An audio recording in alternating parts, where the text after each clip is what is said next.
مجھے ایک میسج آیا تھا جس کو میں پڑھ کر سناتا ہوں، تو اس میں باقاعدہ ایک ہیڈ لائن دی ہوئی ہے جس میں شرک اور قرآن یہ لفظ لکھا ہے. اس کے بعد شرک نمبر 1 کا حوالہ دیا ہے کہ بھر دو جولی میری یا محمد، یہ ایک نعت شریف ہے. اس کے نیچے قرآن کا حوالہ دیا ہے کہ اے نبی کہہ دیجئے تمہارے نفس اور نفع اور نقصان کا اختیار صرف اللہ کے پاس ہے. پھر شرک نمبر 2 بتایا ہے شاہ مدینہ سارے نبی تیرے در کے سوالی. تو قرآن کے پھر حوالہ دیا ہے کہ اے لوگوں تم صرف اللہ کے در کے فقیر ہو. پھر اس کے آیت نمبر وغیرہ دی ہے قرآن. پھر تیسرا شرک لائن دی ہے انہوں نے، جو مانگنا ہے در مصطفیٰ سے مانگ، یعنی یہ شرک بتا رہے ہیں اس لائن کو. اور قرآن کا حوالہ دیا ہے جو مانگو صرف مجھ سے ہی مانگو، صرف میں تمہاری دعا قبول کرتا ہوں. سورہ مومن آیت نمبر کچھ دی ہوئی ہے. تو یہ بڑا کنفیوژن پیدا کر رہا ہے یہ میسیجز، اور مارکیٹ میں اور بھی بہت پھیلوں گے. شہزاد بھائی بہت شکریہ آپ کے سوال کا. اعلیٰ حضرت علیہ الرحمٰ نے ایک بڑی پیاری بات ارشاد فرمائی ہے، آج لے ان کی پناہ آج مدد مانگ ان سے، پھر نہ مانیں گے قیامت میں اگر مان گیا. تو قیامت کے دن بخاری شریف کی حدیث مبارک ہے کہ تمام کے تمام لوگ جب حساب شروع نہیں ہوگا، پسینے سے برا حال ہوگا اور قیامت کی شدید ترین گرمی ہوگی، تو اس میں جو ہے وہ آپس میں مشورہ کریں گے کہ کریں کیا.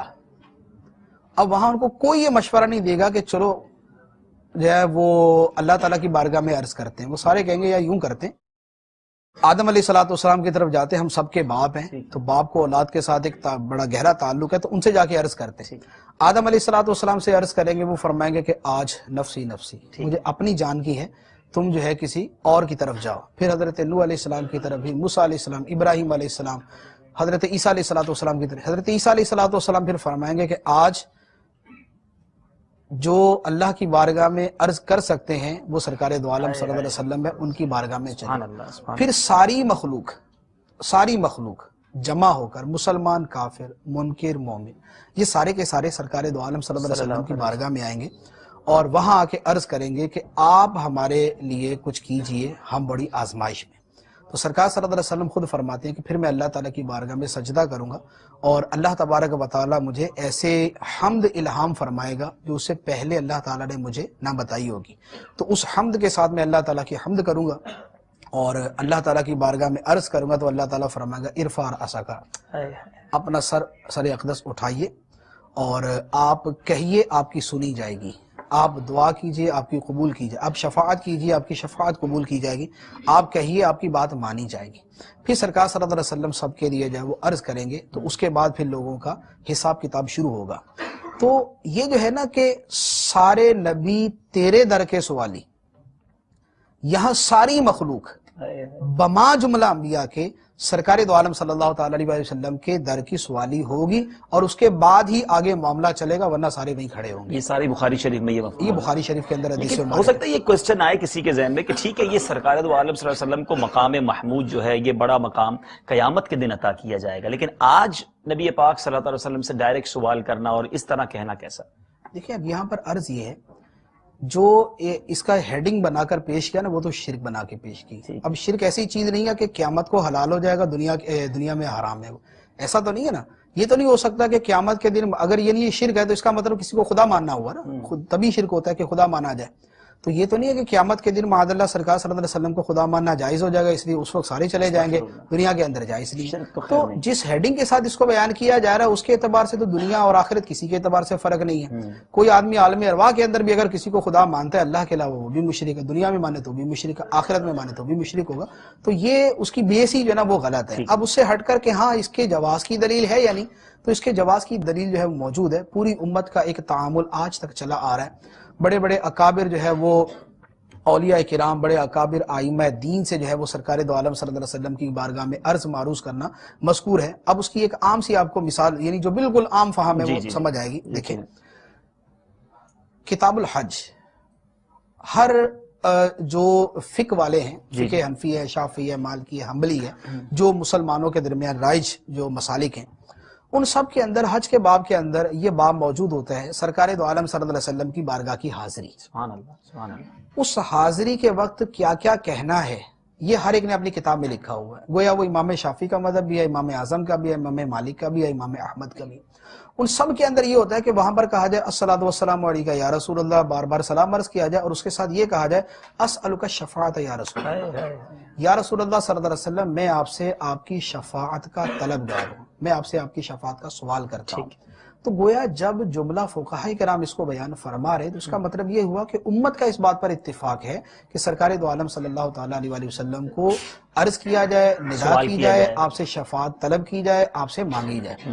اور پھر یہ جو آیت مبارکہ عرض کی تھی وَلَوْ أَنَّهُمْ إِذْ ظَلَمُوا أَنفُسَهُمْ جَاءُوكَ، اس کے تحت مفسرین نے یہ واقعات بیان کیے ہیں کہ کئی افراد سرکار کی بارگاہ میں حاضر ہوئے، کسی نے شفاعت کا سوال کیا، کسی نے مغفرت کا سوال کیا، کوئی بھوکا تھا اس نے کھانے کا سوال کیا، اور سب کو وہ چیزیں عطا بھی کی، اور صحابہ کرام کے واقعات موجود ہیں۔ تو یہ اس طرح جو اللہ تعالیٰ کے علاوہ کسی اور سے کسی چیز کا طلب کرنا ہے، اس پر تو قرآن کی آیات اور احادیث مبارکہ اتنی کثرت کے ساتھ موجود ہے کہ یہ پورا ٹاپک ہے۔ سلیمان علیہ السلام نے جو ہے وہ حضرت اپنے وزیر سے جو ہے وہ تخت بلقیس منگوانے کا فرمایا، تو وہ ایک ما فوق الفطرت، ایک ما فوق العادت انداز میں جو ہے نا وہ پلک جھپکنے کے اندر وہ تخت موجود تھا۔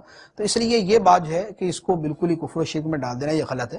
ایک اور بات جو اسی جو ہے وہ سوال کے اندر بیان کی گئی ہے کہ اے محبوب تم یہ فرما دو کہ میں تو تمہارے نفع نقصان کا مالک نہیں ہوں۔ قرآن پاک کے اندر اللہ تعالیٰ فرماتا ہے اِنَّا أَعْطَيْنَاكَ الْكَوْثَرَ، اے محبوب صلی اللہ علیہ وسلم ہم نے آپ کو خیر کثیر عطا کر دیا۔ کوثر کا ایک معنی خیر کثیر ہے، ایک اس کا معنی حوض کوثر ہے۔ سرکار دو عالم صلی اللہ علیہ وسلم اگر کسی کے نفع کے مالک نہیں ہیں اور حوض کوثر آپ کی ملکیت میں ہے تو یہ حوض کوثر کا پانی کیا نفع نہیں ہے؟ سرکار دو عالم صلی اللہ علیہ وسلم فرماتے ہیں کہ اوتیت الشفاعہ، مجھے شفاعت عطا کی گئی، کیا شفاعت نفع نہیں؟ سرکار دو عالم صلی اللہ علیہ وسلم نے فرمایا مجھے جنت کی چابیاں عطا کی گئی، کیا جنت کی چابیاں جو ہے وہ کیا نفع نہیں ہے؟ سرکار دو عالم صلی اللہ علیہ وسلم فرماتے ہیں کہ مجھے روئے زمین کے خزانے کی چابیاں عطا کی گئیں، کیا روئے زمین کے خزانوں کی چابیاں یہ نفع نہیں؟ سرکار دو عالم صلی اللہ علیہ وسلم نے امت کو ایمان اور قرآن دیا، کیا یہ نفع نہیں؟ سرکار دو عالم صلی اللہ علیہ وسلم کی جس نے زیارت کی صحابی بنا جنتی ہو گیا۔ سرکار دو عالم صلی اللہ علیہ وسلم سے حضرت ربیعہ نے جنت میں سرکار کا پڑوس مانگا، سرکار نے عطا فرما دیا، کیا یہ نفع نہیں؟ عشرہ مبشرہ کو سرکار نے جنت کی بشارتیں دی، کیا یہ ان کا جنتی ہونا نفع نہیں؟ امت کو جو پورے کا پورا دین عطا فرمایا، کیا یہ نفع نہیں ہے؟ تو یہ کہنا کہ سرکار دو عالم صلی اللہ علیہ وسلم نفع نقصان کے مالک نہیں ہیں، یہ یا تو پھر ان تمام چیزوں کا معاذ اللہ انکار کرنا پڑے گا اور اس کے بعد یہ بات کہی جا سکتی ہے، اور اگر ان تمام چیزوں کا اقرار ہے تو یہ کہنا پڑے گا۔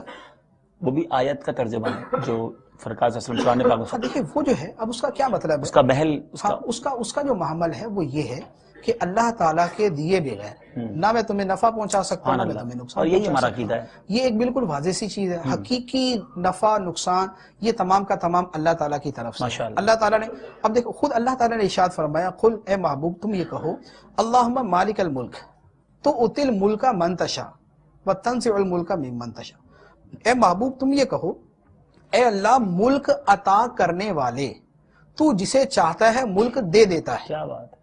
اب جس کو اللہ تعالیٰ ملک دے دیتا ہے وہ نفع نقصان کا مالک بنتا ہے یا نہیں بن جاتا ہے؟ تو جس سے تو چاہتا ہے ملک چھین لیتا ہے، جسے چاہتا ہے عزت دیتا ہے، جسے چاہتا ہے ذلیل کر دیتا ہے۔ تو اللہ تعالیٰ نے اپنے خزانوں کا سرکار دو عالم صلی اللہ علیہ وسلم کو مالک بنایا۔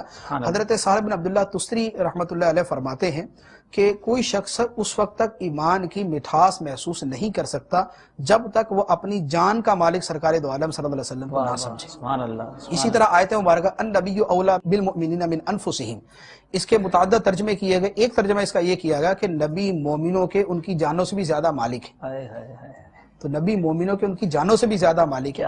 تو یہ نفع نقصان جو ہے یہ اللہ تعالیٰ کی عطا سے، اللہ تعالیٰ کی عطا کے بغیر کائنات میں کوئی شخص ایک ذرے کا مالک نہیں، نہ نفع دے سکتا ہے نہ نقصان دے سکتا ہے۔ اللہ تعالیٰ کی عطا کے ساتھ سرکار دو عالم صلی اللہ علیہ وسلم میں یہ حضرت عیسیٰ علیہ السلام کا واقعہ قرآن پاک میں بیان فرمایا گیا، اندھوں کو بینا کرتے تھے، کوڑیوں کو شفا یاب کرتے تھے، بیماروں کو تندرست کرتے تھے، مردوں کو زندہ کرتے تھے، پرندے کے اندر پھونک مار کے اس کے اندر جان پیدا کر دیتے تھے، یہ قرآن پاک کے اندر بیان کیا گیا۔